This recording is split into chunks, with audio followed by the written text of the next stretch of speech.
welcome. It's good to be back with you. This is a continuation of part 5 of Chakmah Choter. We'll call it 5B, if you will. I was pleased to note that we got fully 15 minutes of the last program before we lost our internet connection and things went south on us.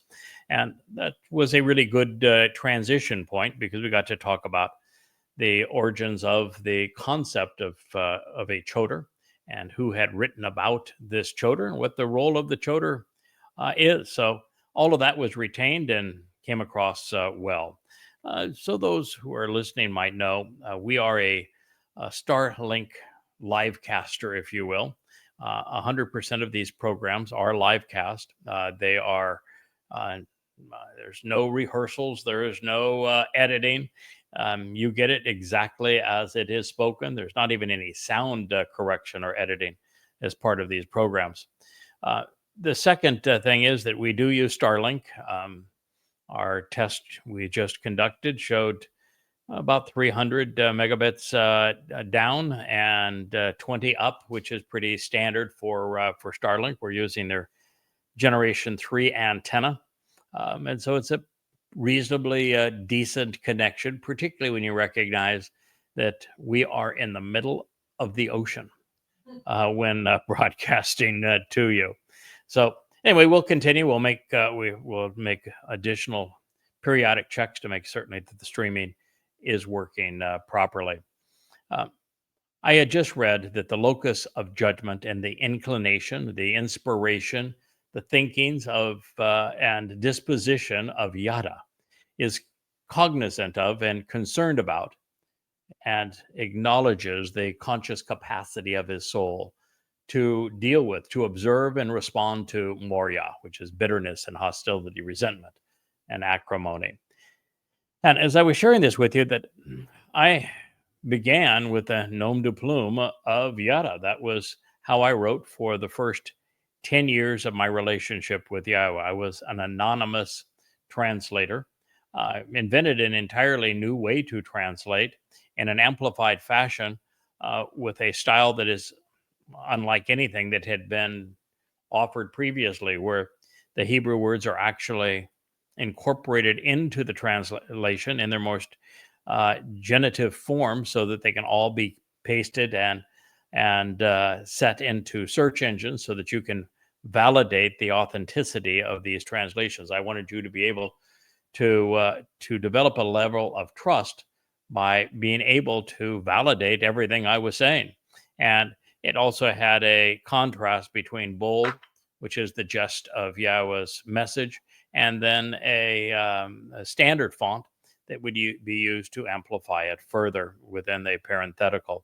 So no one had ever attempted such a thing before, and 100% of the commentary that I was providing was based upon my translations of the Torah, the prophets, and the Psalms. And I was diligent in doing a couple of things that no one had done previously. One is I scrubbed all the words of their diacritical markings. So I was dealing with the letters that actually appeared in the Torah and the prophets and could look at every word that was written similarly, regardless of how the Masoretes in the 11th century CE went about putting in their diacritical markings. The second thing that I did is that I turned to the Dead Sea Scrolls, and every statement I correlated to what the oldest testament of Yahowah's message revealed. And since the Masoretic text was the oldest manuscript we have of the Masoretic text, is dated to the 11th century, it would be the Codex Leningratus. You're going back to anywhere to 200 to 300 BCE with the Dead Sea Scrolls. So I'm pushing the timeline further back towards the original autograph of these texts by 1,400 years in many cases.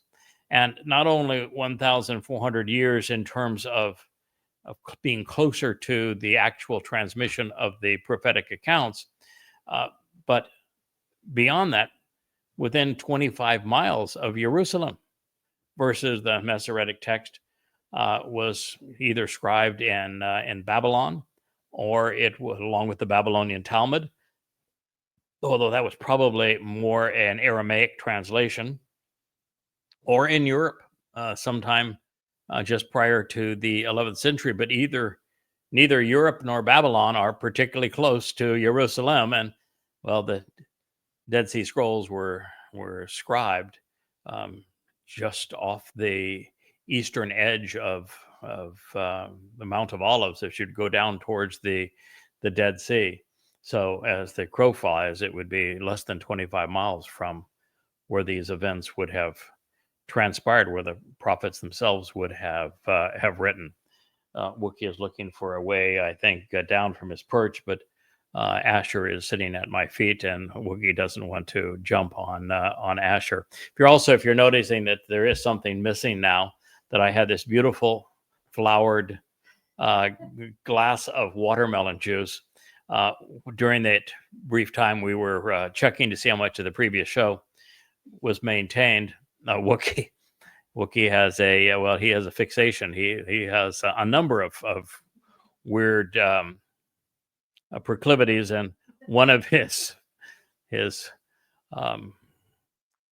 is he loves watermelon juice. So Wookie took care of that for us. This after mentioning Yahowah and Yada, and yes, I understand that Yada is a verb. It's not presented as a proper noun and therefore as a name, but that makes it even better, I think, much richer, because it is an actionable concept, and knowing is actionable. It takes the investment of time. It takes a great desire. It takes energy. It takes discipline. In my case, it takes 24 years from sunrise to sunset and beyond, 14 hours a day, 6 and 7 days a week for all of that time, for over a score of years, to Yada. So I have been about the process of Yada from the very beginning, and I like the fact that it is an actionable name, if you will. The next word is something that I was sharing when we lost our connection. And that is that in all of this time, I may be the only person to have rendered nefesh as I do. I think now Wookie is looking for the other thing that he has. I threw it under the Wookie wagon, so that's not going to help Leah. Wookie loves yaks. A yak is the bone comprised of a butterish kind of milk. Mixed with wine, lime, according to Leah, that dogs rather like, and Wookie is addicted to them. Wookie has a lot of quirks, so that he may be an internet sensation, but Wookie has his issues. His favorite, I must tell you, is that Wookie every morning has cappuccino with Leia and myself, and he is a cappuccino fiend. Now, I understand that's not appropriate for dogs, but I'm not sure Wookie is a dog, so there you go. Nefesh is an interesting word. The religious have this notion that humans are unique in that they have souls and nobody else does, but that's not true at all. A human is an animal like all other animals, and that we have a nefesh soul, and so do they. A nefesh soul is the thing that distinguishes plants from animals, because the nefesh soul does exactly as I rendered nefesh here. It gives us the conscious capacity to be observant and to respond. With a nefesh soul, we can do what plants cannot do. We can observe our environment and respond to it. And so a soul is essentially our consciousness, our ability to do those kinds of things.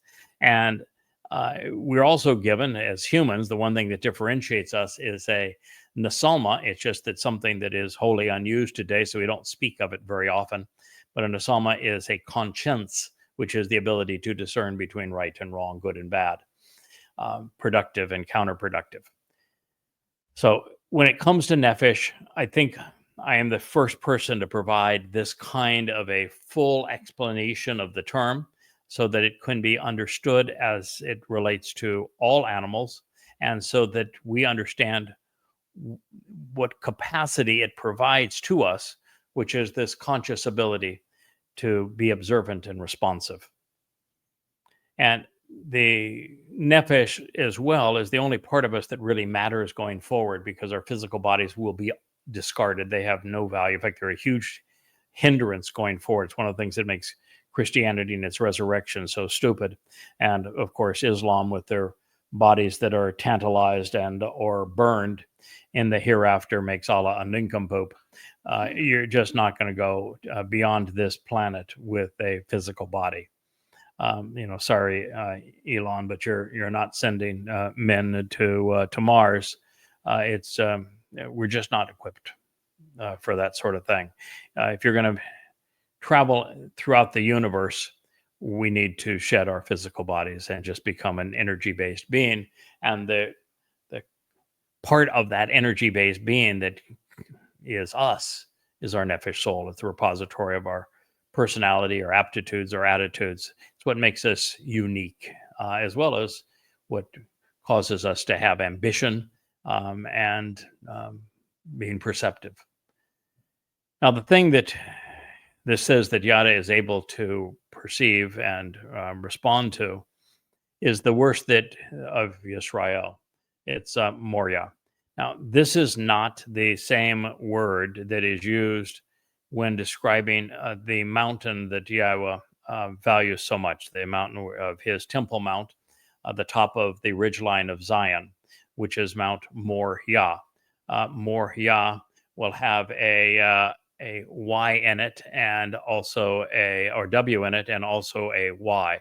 So there's two letters that are added to Mount Moriah that are not in Morah. Morah is an entirely different word. Three letters comprise it, but there's two more that are left out that are added to what we call Moriah, but Moriah. And here Morah is the thing that distinguishes humankind specifically, or generally, and Jews specifically from Yahweh's perspective. From the very beginning, going back with Abraham and then Yishak, Jacob, Esau, the children of Israel, particularly through the entirety of the Exodus. When the children of Israel came into the promised land, it would be true forever for the northern kingdom, the kingdom of Israel, and was mostly true for the southern kingdom, the kingdom of Yehudah. And it remains true today. Jews are bitter when it comes to acknowledging Yahweh. They will not say his name. They have every excuse under the sun. They are hostile to God's prophetic testimony, since it is so hostile to the religion that they cling to. They resent God to the point that they will not even follow his instructions, preferring their own. There is great acrimony between Yahweh and his people.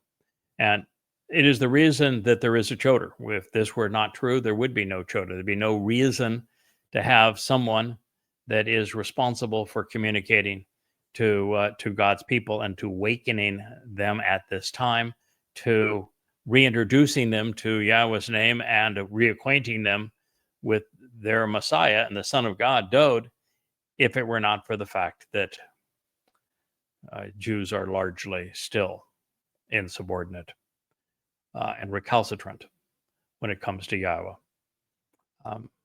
I wish it were not true. My job is to make it less so. And we're going to continue to pound away at the truth such that it eventually gets past that thick skull of so many Jews. It is something, again, that is unique to my writings. Jews don't much like to acknowledge the truth when it comes to the Exodus, that they were miserable little brats from beginning to end. And they didn't even get out of the Sinai before they were complaining and say they wanted to go back, even before Moshe parted the sea.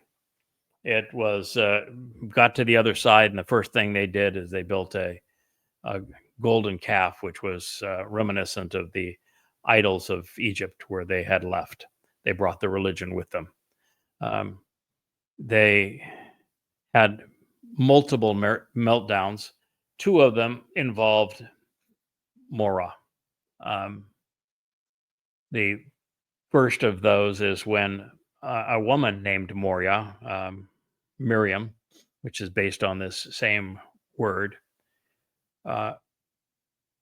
she and Aaron came to Moshe, disparaged his wife, and while his wife had nothing to do with his authority, they still started at him from that angle, saying that he is disqualified because his wife was beneath them from their point of view, and then said that they too speak for God. Her name was Miriam.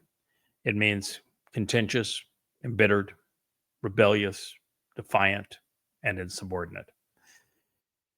When Yahweh heard of this, he didn't even bother to mention the insubordination issue, which should be the issue of demeaning Moshe's wife, because he knew that was just a tactic that they were using to disparage Moshe's character and to justify their intervention.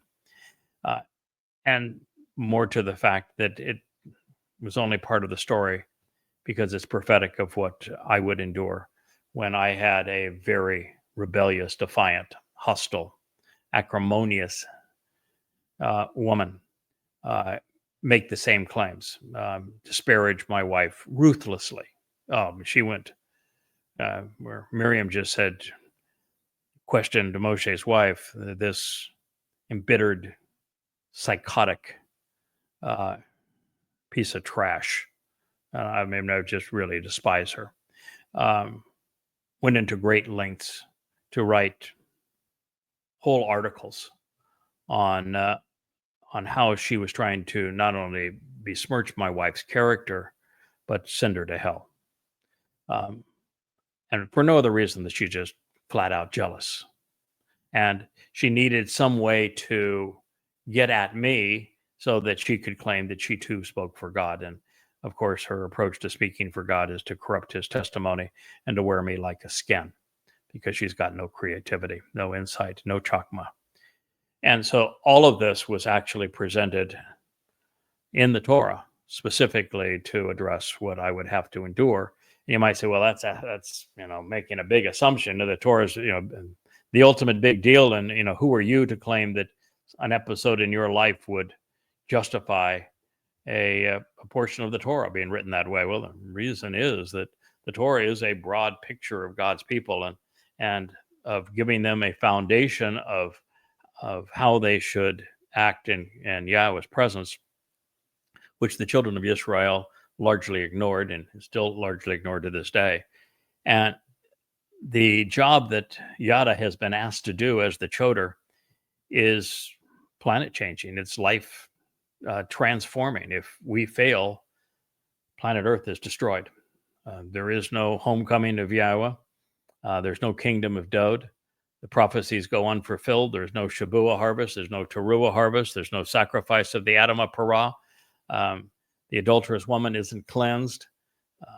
There's no return to the Garden of Eden. It just, none of it happens because of the fact that there are no Yehudim who are acknowledging Yahweh by name and accepting Dod as their Messiah and Savior, and living out the Moed Mikre as they were intended, accepting the terms and conditions of the covenant.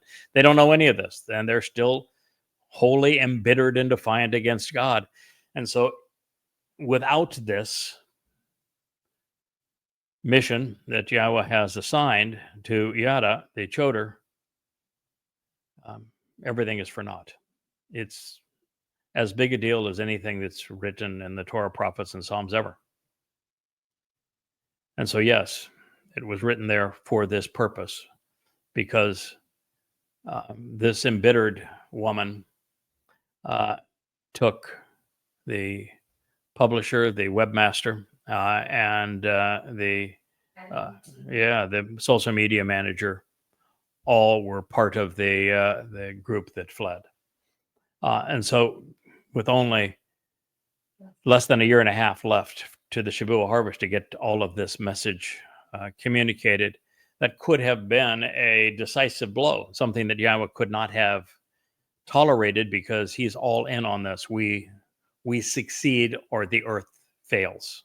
The entire plan of life comes crumbling down because God's people don't return. So that's why he made this a big deal. It's why Dode is bringing this up and saying that Yada has the capacity to observe and respond to Moria, knows how to deal with it. And the other part of this is that the story of Yisrael and Yahowah is the story of a fractured family, of rebellion.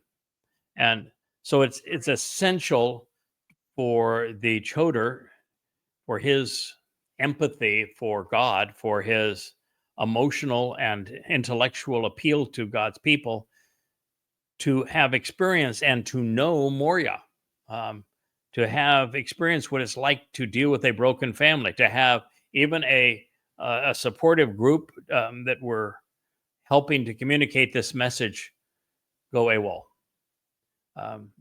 All part of it. And it's an essential part of it. And it's something that we have to overcome, because God's people have to overcome it. And so it's stated here that I know how to overcome it. Now, I don't know how to overcome it because I'm super smart. I know how to overcome it because God told me how to overcome it. The story of Miriam's meltdown and her claiming that she also speaks for God is told in Numbers 12. And we have and we will return to that, because it is essential for you to know exactly how God goes all in with an individual, and that others can support that individual, but one person speaks for God. Now I'm it. The second is that during the worst episode in the history of Jews, it's called the meltdown of the waters of Meribah, and it's from the same word. Jews were at their absolute worst as it comes to their relationship with God. And so witnessing that, I have spent a lot of time trying to explain that to Israel, that this perception of them, that they have been God's people from the beginning, and that they are worshiping God, and that Judaism is the mother of monotheistic religions. And I'm saying no. And, there even people will post online and say that one of the things about Israel, it has had a common faith for all of these thousands of years. And no, Judaism happens to be an evolving religion, and the most practiced form in Israel today was actually born in Ukraine in the late 1700s, early 1800s. But Judaism is the religion God hates most, followed by Christianity and Islam. He hates all three, but those are the three he hates most. And you might say, well, what about Hinduism? Well, God clearly hates the caste system, which was integral to Hinduism. And he's dismissive of anybody that worships a false god or many false gods. But the fact is that up to this point, Hindus have had very little interaction with Israel, at least in a negative way. And God focuses on those religions and political schemes, empires that abuse his people. And so he has a lot to say about Islam and Christianity and Judaism. And it's all bad. He views them all as hostile, resentful, acrimonious, and adversarial. It's one of the hardest things I have to do with Israel, is I have to convince Israel to give up Judaism, to reject the rabbis who are their worst enemy, and to release all of the lies that they have been given, like that Passover is a 7-day holiday, that matzah is not a mikra that they need to pay any attention to, that Yom Kippur is a day of affliction, that Rosh Hashanah starts the high holy days, that the book of Esther and the book of Ezekiel are prophetic, and therefore that Purim is important, that there's going to be a different third temple. All of this stuff is rubbish, and I have to clear that from the minds of Jews for them to be in a position to embrace the truth. It is a really big job in terms of the complexity of it all. And then this prophetic statement from Dowd goes on to say that I'm largely alone. I'm never influenced by others. Now, that is absolutely true, and I am largely alone. I moved from a farm in Central Virginia, where I wrote much of this, to a home behind the hedgerow country of Montecito, and then from there to a peninsula in South Florida for a while, and then got on my boat and started cruising to find an island that would be ideal for 100% devotion to this, and ended up in the U.S. Virgin Islands. And so now I'm on an island surrounded by the sea where there are absolutely no distractions. And while we do have wonderful support now with a team that supports everything that we do, as God has arranged and wants, this job is really largely alone. I translate by myself. I interpret these translations by myself. I'm not influenced by anyone. I don't read anybody else's books. I'm not doing what so many do, which you stand on top of those who have come before and you augment what maybe they have learned. I start right at the root words themselves. And so this is a very unique approach to Yahweh's Torah and prophets. And I do avoid all associations. You will not see me being endorsed by anyone, nor me endorsing anyone. God does not like the idea of associating with the political, with the religious, with the conspiratorial. It's one of the challenges in social media and getting the message out, is that I have to speak against really all forms of politics, militarism, patriotism, and of course religion and conspiracy. And those are the ways that people associate and identify themselves in social media.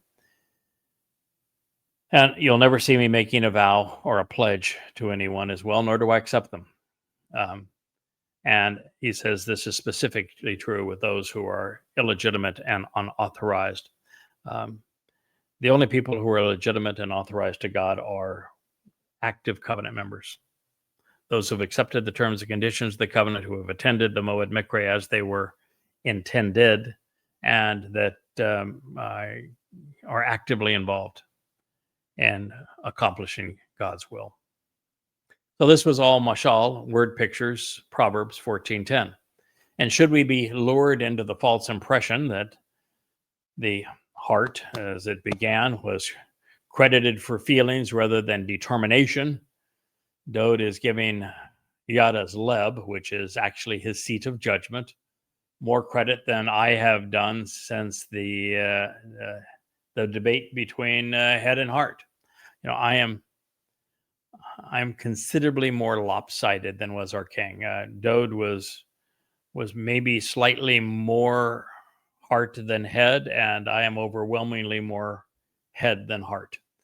And I'm sure a balance is appropriate. I guess I just don't have time, and God doesn't have time right now for a whole lot of emotion. I've got lots of passion, but this is a job that takes place up here, and so I think it's important for a king to have a pretty good balance of head and heart, and Dowd does. But I think it's important for his herald to be as Yahweh chose in me, which is a person who is motivated by, guided by evidence and reason. Exceedingly judgmental, a very fast processor. I'm a quick study when it comes to making this an acknowledgement of what is true and what is not, and then finding the common denominators in things so that I can predict the outcome and explain what the insights are that can be derived from it. There was something that transpired today that was an exemplary of this. The world is seeing little snippets here and there, and no one is putting the pieces together. So on both Facebooks and X, I made some connections today, which is that um, the Ukraine war is finally being set up to end. And it's set up to end because the terms have been negotiated. And the terms were negotiated between Putin to Trump. And it came that way. And this is because NATO and Europe and the United States don't have any cards left to play in this war. They started the war, and now they have no hand to play. The war has to end, and the only way to end it is on Russia's terms because of that long history of how the United States over the last 17 years, working with Europe and NATO, connived this war into existence.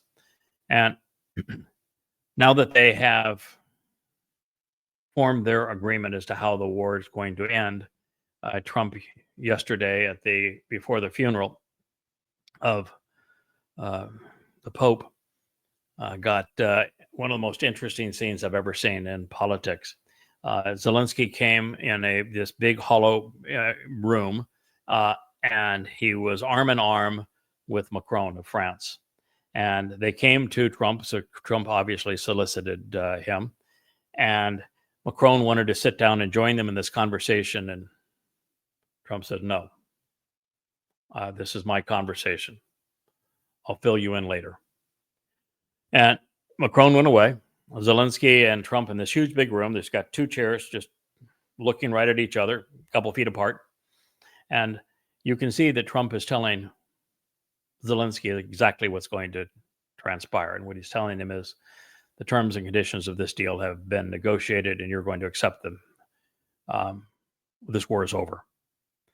And within an hour or so of that, you get a release from Witkoff, who was in Moscow, that Putin has agreed to engage in negotiations without any pre-negotiated conditions.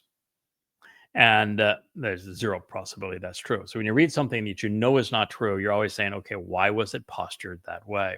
And then immediately thereafter, you see Macron of France say that Ukraine is ready to engage in negotiations to end the war with no pre-negotiated terms. And that's never been the case. So we're also reading something there that we know not to be true. And so I'm uniquely capable of putting the pieces together. And what I recognized is that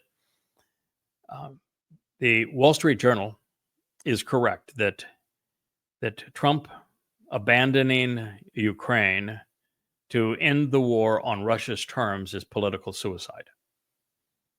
And that is because 90% of the people of this world that care about these kinds of things have been deliberately misled, and they're just, because of their politics, of their religion, or whatever it may be, they're unwilling to even see the truth. And part of that is because for the last 20 or 30 years maybe 40 years in the United States and in Europe, Russia has been positioned as the boogeyman. And even when Russia opted for representative government and eliminated communism and installed free enterprise, Russia was still presented as the boogeyman. And so it was easy to deal with that from that perspective. And then there's a whole host of leftovers from the Cold War. And even though we have absolute, irrefutable evidence that this war was started initially by George Bush, McCain, and Graham as senators, Newland from the State Department, Obama, the first term of Trump, and then by Biden, and that methodically over 17 years, they made this war inevitable and deliberately started it. And even though I've shared this and others have shared all of the evidence, again, which is irrefutable, that that's the case, most people believe otherwise. So it's political suicide to go against the perceptions of people, even when they're wrong. And it's impossible for a president of the United States to say, yeah, we're guilty. 2 million people died, our bad. $500 billion was squandered, our bad. We sanctioned Russia, and it created a mess for us in Iran with China and our own economy. My bad, but it's all our fault. There's no American politician that's got the character to do that. It's true, but they won't say it. So since Trump can't take credit for, well, not initially, he will eventually, for imposing this deal to end the war, and knows it has to be ended. I congratulate him on that. What he's doing is he's negotiated the entire terms. He's even told us that the deal's been negotiated, but then he's saying there's no deal that's negotiated at all, that they have no pre-negotiated conditions, and they're all going to just now work together and form their own deal, which Putin is not going to talk to anybody in Ukraine. It's just not going to happen. Nor is anybody in Ukraine going to talk to Putin. So it's all a pretense to say that, all right, they're going to create this charade that they've talked together and they've come to these terms. And when they come to terms that are essentially his capitulation to Russia, Trump isn't slathered with, he forced this. And so it's a brilliant tactical move by Trump. I didn't think he had it in him. I'm very impressed that he's pulled this off. Now, whether or not Macron continues to lay down, and Starmer continues to lay down, and van der Leyen lays down, because they have been impediments to peace, I don't know. We'll see how that plays off. I'm not even sure that Trump knows for certain, but I can tell you that the terms and conditions to end the war have been negotiated. I can even tell you what the terms and conditions are that will be the end of that war. And it's a gift to be able to see how all these pieces relate together, and how what's being said is not what's actually happening. And that's just an example of a modern current event. And of course, I haven't even shared with you the most important part of that, is that if in fact the warmongers, NATO, UK, France, von der Leyen of the EU, and Zelensky, if they lay down and accept this deal and pretend that it's a deal that they negotiated on their own, then Trump is the most important person in the world at this moment.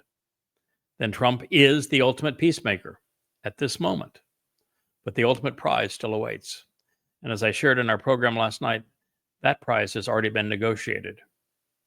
The two-state solution has already been negotiated with MBS in Saudi Arabia to impose on Israel to perpetuate the petrodollar status, just as it has been negotiated that the U.S. is going to supply them with $100 billion of weapons, and a guarantee that there is any conflict, the United States will fight on beside Saudi Arabia, not Israel. And to get that deal to occur, Israel has been sacrificed, and that announcement will be made public within the next 12 months. And it's already been acknowledged by Trump. So these are the kind of things that you're able to see if you're familiar with what the prophets have said, and you're gifted with a unique conscious ability to make these kinds of connections. So in this particular case, Dode is saying that I'm sufficiently judgmental to correctly evaluate and answer what is an onslaught of mora, antagonism and acrimony from so many, politically, religiously, conspiratorially, within the broader confines of a covenant family, and of course directly between Yahweh and his people, and between the religion of Islam and Jews, as well as today between progressives and Jews. There's so much mora in the world today that it exceeds unity and reconciliation and peace by hundreds to one. I am, therefore, more astute and accomplished in this particular niche than either Moshe or Dode, at least in this one area. I don't want to get carried away. On numerous occasions, they both buckled under the pressure of Morah, of embittered rebellions. And I bow my back. Every time there was a rebellion amongst the children of Israel, Moshe ran to the tent of the restoring witness and did a nose plant. He did every time. When Dode faced rebellion, I mean, he ran away from Shaul. I wouldn't have run away from him. I wouldn't have done a nose plant when the children of Israel came at me, and all embittered and whatnot. When Dode's son rebelled against him, and I've had some experience with that too, Dode crumbled. He left town. And then he cried bitterly when his son was killed. So Moshe and Dode are not good at this. They would not actually fulfill the purpose of the Choter, which, I can say that the Choter is less important than those two men, but in the particular role that God has me slated in, I'm actually better equipped than either of those two to handle Morah. It's just something that when I see embittered rebellions, and I've seen so many in my life, I bow my back. I become more determined and more defiant than ever, as the mother goddess cult has found. And in this one arena, I am more confident and I'm more resolute than the prior Zeroah. But it being true, and in this case, the Messiah has called it to our attention, and it's worth noting. You need to know that if you want to spar with me, it's going to cost you. I'm not trying to win friends.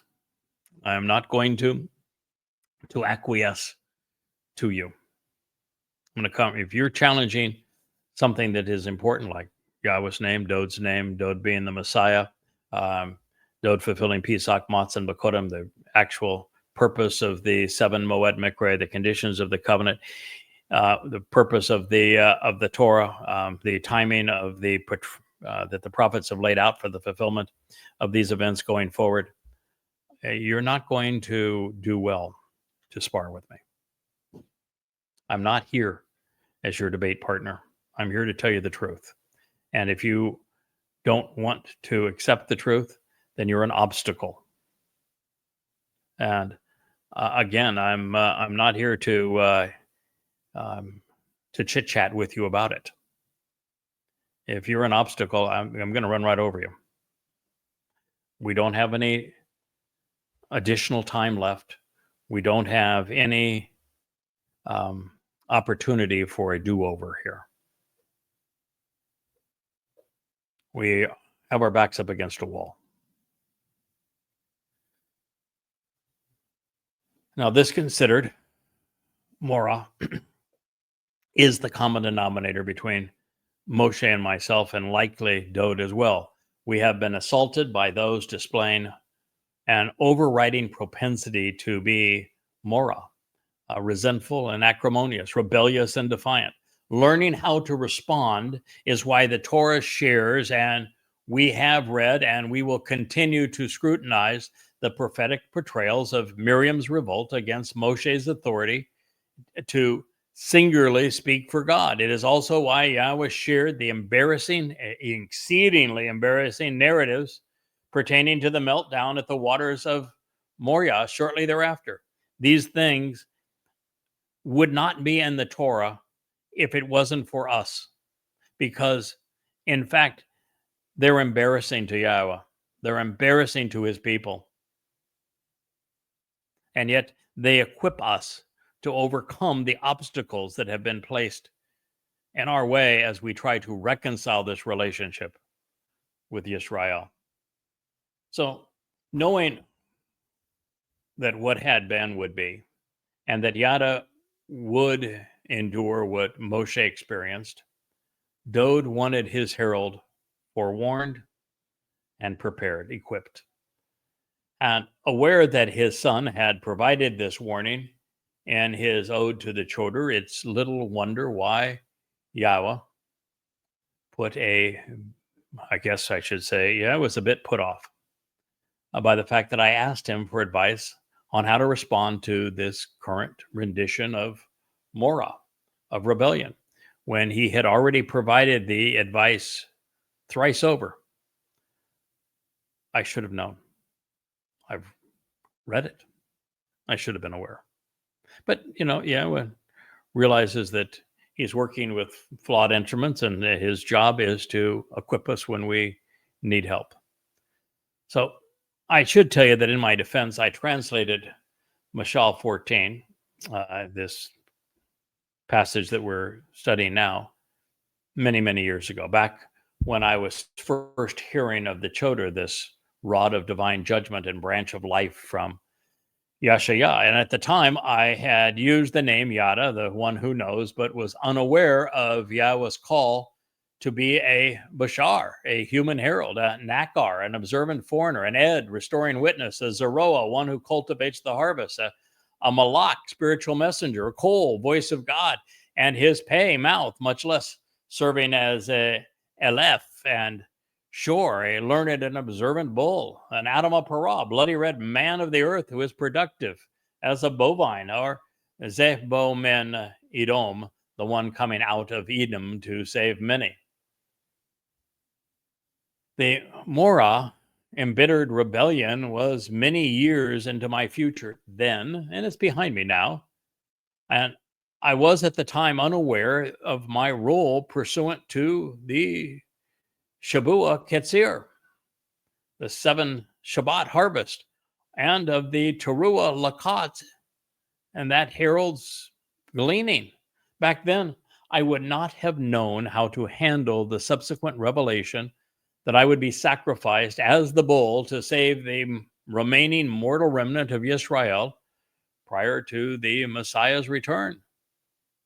Nor was I aware that Chakmah would play such a pivotal role in the reenactment of what has taken place related to Morah. So yes, Dode foreshadowed these events. I was still in grade school when he was offering a postgraduate dissertation. Chakmah is the pursuit of understanding, something that, while it isn't gift wrapped, it is opened up and revealed over time. And speaking of gifts, I'm appreciative of Yahowah recording and sharing all of this with us.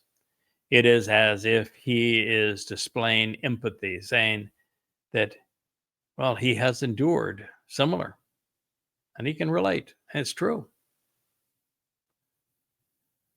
That is the most reasonable conclusion, because the attack on Moshe's wife in Numbers 12 and mine in Proverbs 14 played no part in either story. And yet, by including the introductory narratives, we're able to perceive the connection between them, the common denominator. And by scrutinizing both, we discover the proper response. There is a connection that brings us to this chance to know and understand. And so by communicating in this way, Yahowah is revealing that he takes great pleasure in teaching, and that he enjoys supporting his coworkers, and that we have the satisfaction that comes from discovery and learning.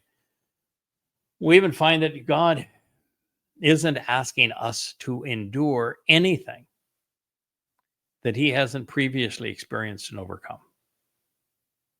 In the end, we prevail and they fail. Here we have it from the Messiah's mouth. The house of the revolting rebellion will be decimated and destroyed. The shining shelter and radiant household of those who are right will flourish and thrive. Here we have a whoop whoop from the lady of the house. This is Mashal Word Pictures 1411. So the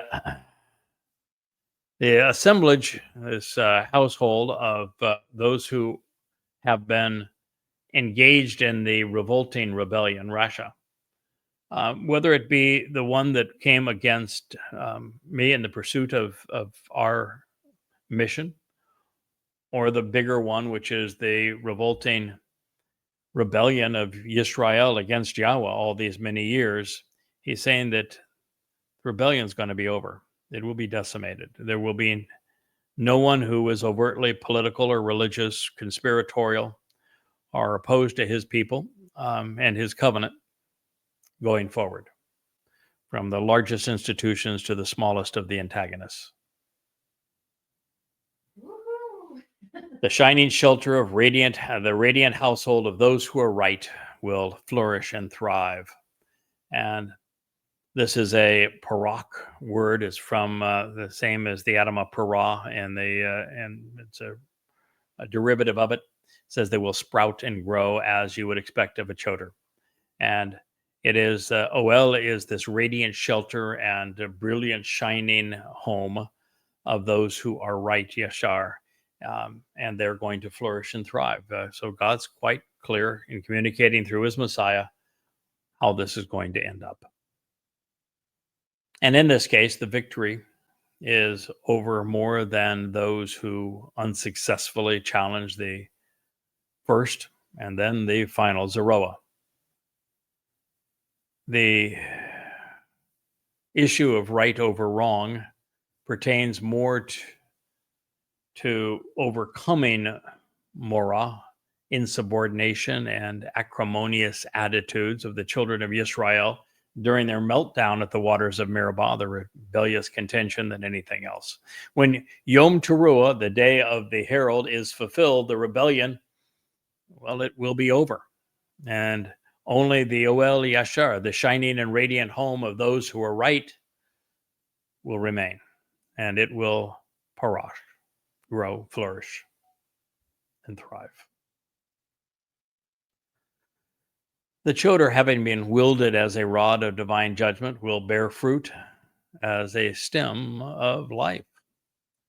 And that this is a life lesson for all of us, our King surmised. There is the substantive and enriching way, which is straightforward and right, unto the appearance and presence of an individual man. But her outcome in the end is the path that leads to the realm of death. Mashal Word Pictures 1412. When people go off and go rogue, they don't go rogue thinking that, well, they're destined to hell. Now, when Paul created the Christian New Testament, the first 14 letters, then inspired the books of Mark, Luke, and Acts, he wasn't thinking, well, you know what I'm doing is I'm getting naming rights for Sheol. People justify everything that they do. And this is true of this cult that tried to dismiss me and replace me. They came at it saying that, well, because there is a spirit mom and her voice needs to be heard, and spirit mom is proclaimed in the 8th proverb, and you haven't given due credit to spirit mom, many people are going to die unless we intervene and speak on behalf of spirit mom. Not a word of it was true, but nonetheless, it was their justification. And so they're in their mind, they've told each other that they're doing a really good thing. What could be bad about sharing the word of God, even if we are copying somebody else's translation, somebody else's style, using their name, using their transliterations, and then corrupting them for our purpose? What could be bad with that? What's wrong with a counterfeit bill? What's wrong with identity theft?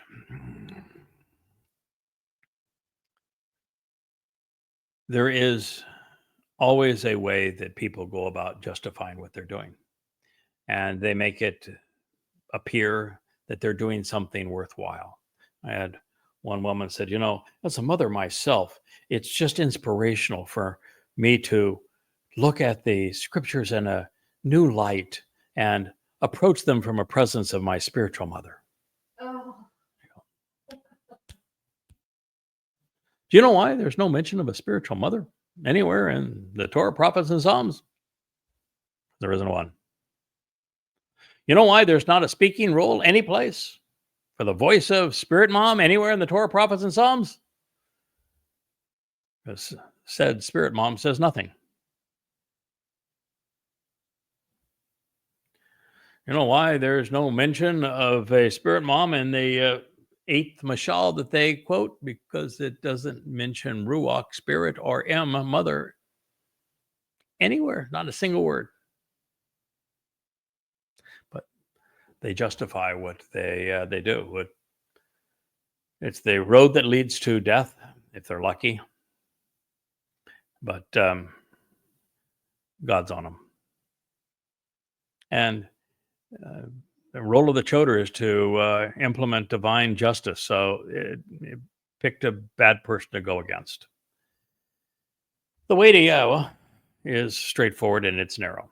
His path is accommodating of those who follow his instructions, but exceedingly restrictive when you don't. The route home is substantially enriching, and it stands out to those who stand up and notice what God says. In this regard, Dode recognized that Yesh was the actionable root of his father's name, Yeshe, meaning to stand out, to be noticed as the substance of existence. He also realized that the Choter would be grafted into this stump and his rootstock by referencing Yeshe and what Yashayah would write 300 years later in his presentation of the Choter, tying these prophecies together in yet another way. This is a correlation that leads to our Chakmah comprehension. The insights that the Choter would derive from both Moshe and Dode, numerous insights, as well as from Yashayah, is that this is the way that YAHOWAH has communicated his 7 steps that comprise the route home, none of which can be ignored. They can't be misinterpreted. They can't be replaced without annulling the intent, misdirecting the wayfarer, or yielding catastrophic consequences. Dode enabled the promised benefits of the first 3, the spring mikre and 33 CE, offering eternal life, the perfection of our soul, adoption into his father's family, along with the tenfold enrichment and empowerment.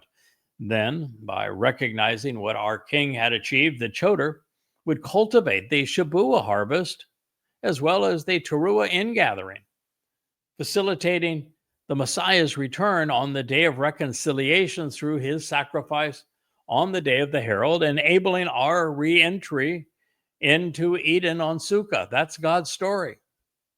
And we're here to make certain it plays out that way. Therefore, God's son, Dode, is being remarkably Chakmah by alluding to Pesach, Matzah, and Bekurim, which he would fulfill, now has fulfilled, which facilitate the events for which this Choter is responsible, so that we can all celebrate forevermore as one big happy family. This is the way of those who are straightforward and right regarding the Pene, the appearance and presence of the Ish, individual man of whom the Messiah is addressing.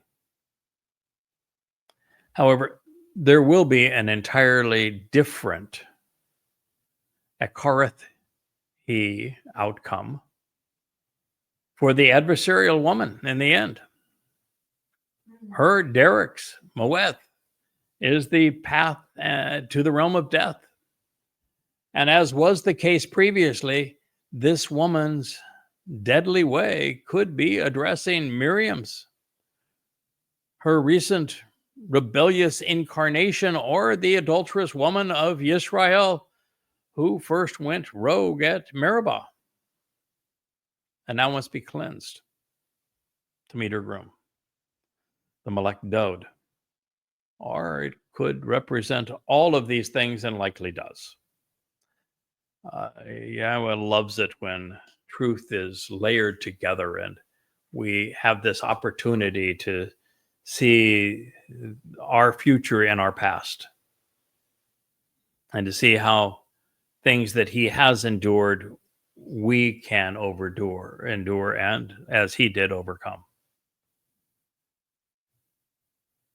So there are, of course, many ways that appear right, but they all lead to the same place. These include religion, politics, conspiracy, militancy, caste system, economics, anti-Semitism. And most damaging of these has become the grossly immoral fusion today of progressive politics and is the Islamic religion, the Red-Green Alliance.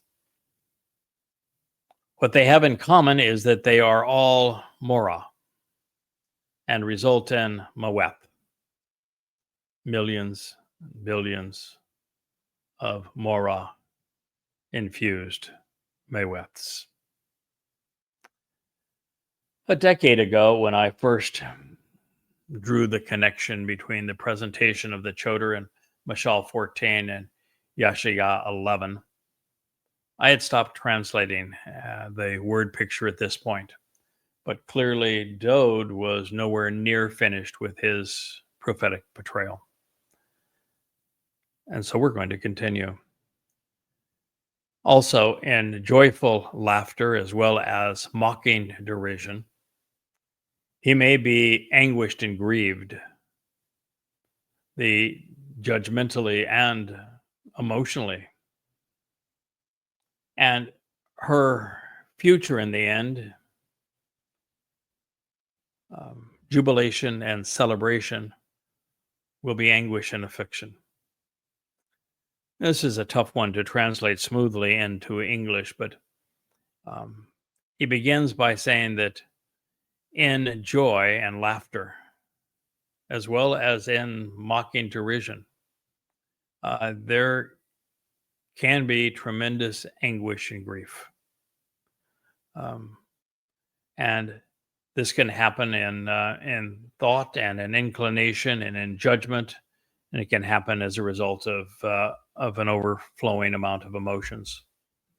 And it speaks then specifically of this evil woman, and it says,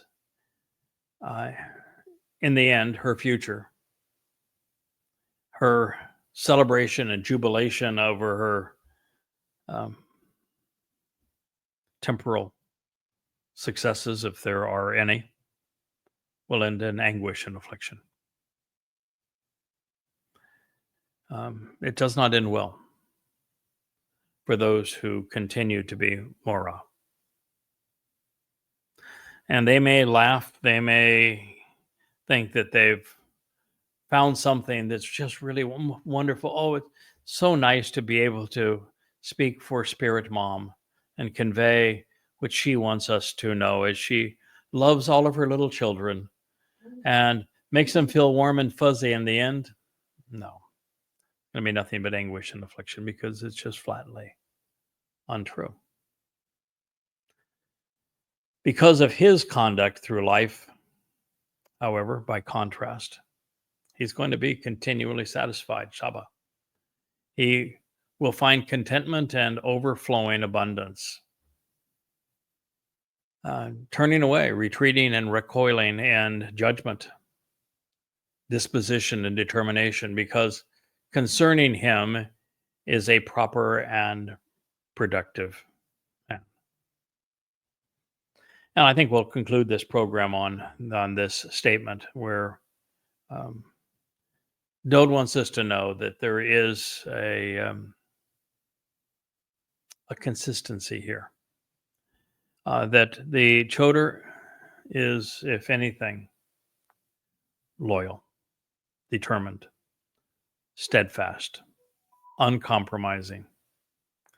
And he's going to conduct his life along a path that is consistent and satisfying. It will overflow with an abundance of insights. And he will continually turn away from being judgmental of, being determined in his disposition to avoid any unsavory connections. And that is because, in the end, from Dod's perspective and from Yahowah's, even from Yashayah's, he is a productive individual, discerning and useful, particularly on behalf of Yahowah for the reconciliation of Yisrael. Mashal, word pictures, Proverbs 14:14. So I thank you so much for being part of this program. I apologize for the interruption we had at the 15-minute mark as we continued, but fortunately we caught it right away and were able to resume with part 5B of Chakmah Choter. Thank you so much for listening. Good day.